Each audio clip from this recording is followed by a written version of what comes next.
DC et Marvel Comics défendent chacun un super-héros de leur écurie en ce Paris Games Week et pas des moindres. Spider-Man dans Edge of Time et Batman dans Arkham City, deux jeux au graphisme époustouflant et à l'intrigue palpitante.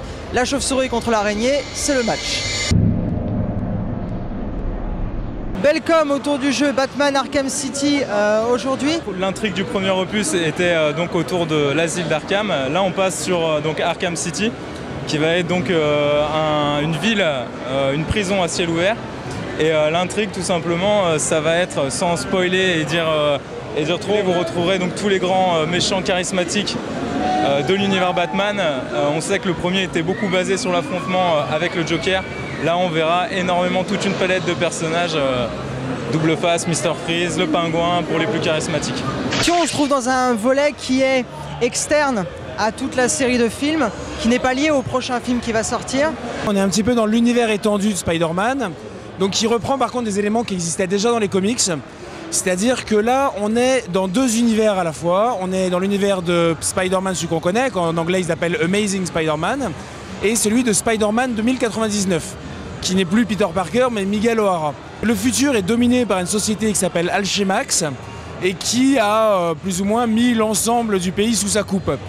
Et Walker Sloan est un scientifique d'Alchemax qui arrive à maîtriser les voyages dans le temps.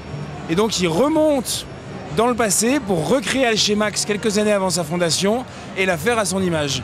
Et donc tout l'objet du jeu va être de faire des allers-retours, parce qu'ils ont un lien psychique, les deux Spider-Man, Peter Parker et Miguel O'Hara. Et ça va être de faire des allers-retours pour, dans le présent, détruire les embryons des problèmes qui se présenteront dans le futur, et le futur, d'une certaine manière, sauver le présent.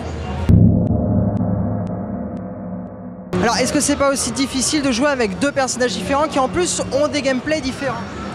Non, la transition se fait assez facilement. C'est-à-dire qu'en effet, ils ont chacun des gameplays différents, des caractéristiques différentes, des coups spéciaux différents. Par exemple, Spider-Man 2099 peut créer un leurre de lui-même, ce qui fait que les ennemis vont se concentrer sur l'heure et lui, pendant ce temps-là, les attaquer par derrière. Alors que Amazing Spider-Man, lui, va utiliser sa toile pour faire d'énormes points et dégommer des... Donc c'est des choses en plus, mais dans l'ensemble, les mécaniques sont assez proches pour qu'on puisse passer de l'un à l'autre assez facilement. Toute une palette de nouveautés. La plus grosse, pour finir, c'est Catwoman. Donc Catwoman qui constituera 10% du jeu, de l'intrigue du jeu, et qui sera donc un personnage entièrement jouable et avec ses propres combos, propres gadgets et sa propre intrigue également. On sait que DC Comics, Marvel Comics faisaient souvent des crossovers entre les personnages des univers différents. Est-ce qu'on peut prévoir dans les années à venir un crossover entre Batman et Spider-Man? Ça malheureusement, j'ai aucune information. Pas encore, j'en ai pas entendu parler directement, mais c'est vrai que c'est quelque chose qu'on pourrait imaginer. On retrouve ça notamment dans les X-Men, où on retrouve plusieurs personnages, et on peut imaginer qu'il y aura aussi un jeu The Avengers, par exemple. Merci beaucoup. De rien.